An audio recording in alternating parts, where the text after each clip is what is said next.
Ви благодарам. Овој амандман го имам поднесено и претходно при ребалансот на буџетот за 2019 година, иако тогаш од некои колеги пратеници ми беше одговорено дека постапката за изработка на урбанистички планови или не знам што е веќе во тек, дека општината Богданци работи на тоа, но последните информации кажуваат дека воопшто не е точно и едно од круцијалните ветувања на СДСМ во изборната програма за така наречен живот во 2016 и за локалните избори во 2017, каде што изработката на урбанистички планови за Богданци и останатите населени места во општината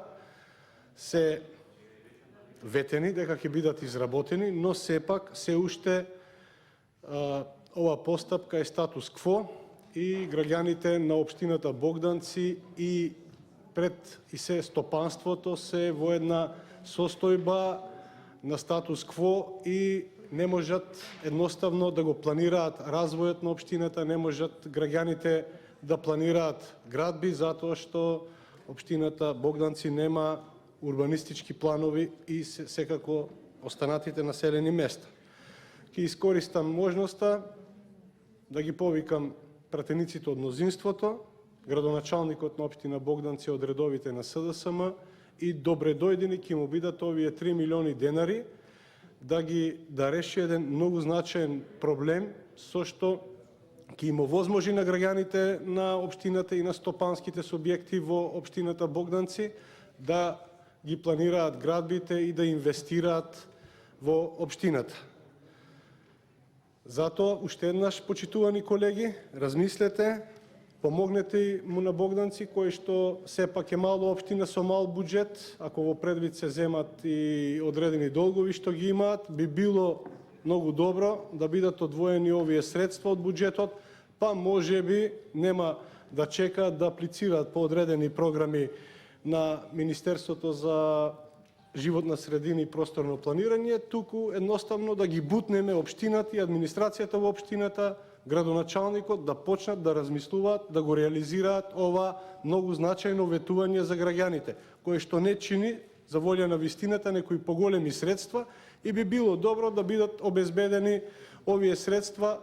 за да се реализираат преди се ветувањата. Не е овде да некој добие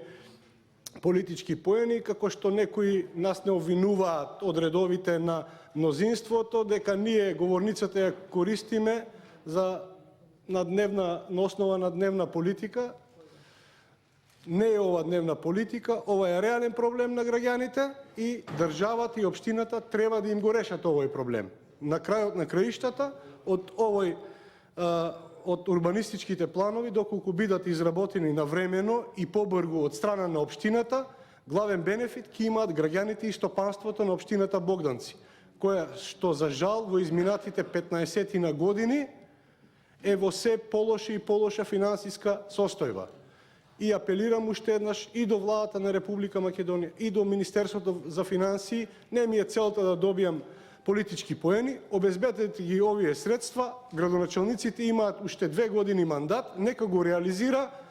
на крајот кјарот, односно бенефитот нека го имаат граѓаните, а политичките поени нека бидат на СДСМ. Ние не патиме од тоа кој ќе ги добие политичките поени. Туку најзначајно е да се решаваат навремено проблемите на граѓаните. Ви благодарам. Благодарам. Дали некој друг бара збор, бидејќи никој не бара,